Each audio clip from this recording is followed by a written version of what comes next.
Ashley's Ashley's son in Hyundai. Well, which nuggets? Oh, hello. Welcome in Germany. They do have a very hard to learn language, but it is a very good place to do science. In this short video, I will talk about my summer HPC in the Jülich Research Center. I will tell you how I tried to run Nbody simulation on a graphic card. Well, let's go! First, what is a Nbody simulation? That is when we have a set of particles, molecules, planets, stars, or even galaxies that can interact with each other. And we want to know how the whole system will evolve. How do we do that? Let's take a bunch of particles. Each particle can interact with each other. So if we want to compute the force on one particle, we have to compute the distance and then the force with each particle on the set. And we have to do this for all the particles we can see there. So that means if we have n particles, we have almost n to the square interactions to compute. That is a quadratic complexity. Well, if we have twice more particles, we will do 4 times more computations. That's a lot, and we want to improve that. An efficient method to solve the Nbody problem is called the fast multiport method. I won't explain all the details of it, but I can give the main idea. Let's go back to the computation of the interactions.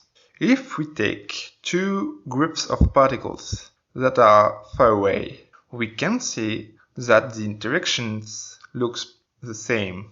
So we can merge the 2 groups of particles and compute only one interaction. In practice, we divide the space with a grid and we merge all particles which are within the same cell.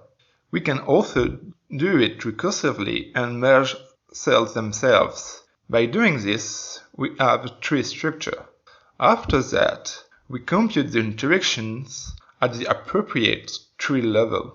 And the last step is to take the result from the upper level back to the particles. This enables to reduce drastically the number of interactions, which can now at the order of n interactions. Well, all this has a cost. Indeed, the tree introduced dependencies. Let's look at the task of putting information from the bottom of the tree to the top. For example, the task C has to be done after A and B. How do we manage that? Well, the team I'm working with has developed a tasking framework. They put all tasks that are ready into a queue. The tasks are popped out of the queue and down. And once all dependencies are met, a new task is created into the queue. This enables several processes to do tasks simultaneously with respecting dependencies. This works well on a CPU, but will it work on a graphic card like a GPU?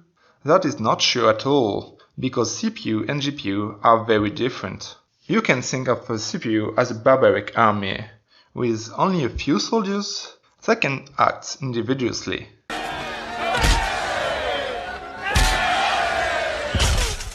While the GPU is more like the Roman army, with a lot of men, well organized and divided into units in which all soldiers do exactly the same thing.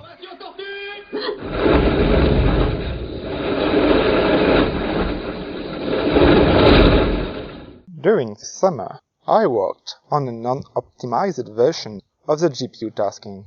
By changing the data structures, increasing the number of queues, reducing contention, and increasing parallelism, I was able to make it work faster by a factor of 450. Yes, 450.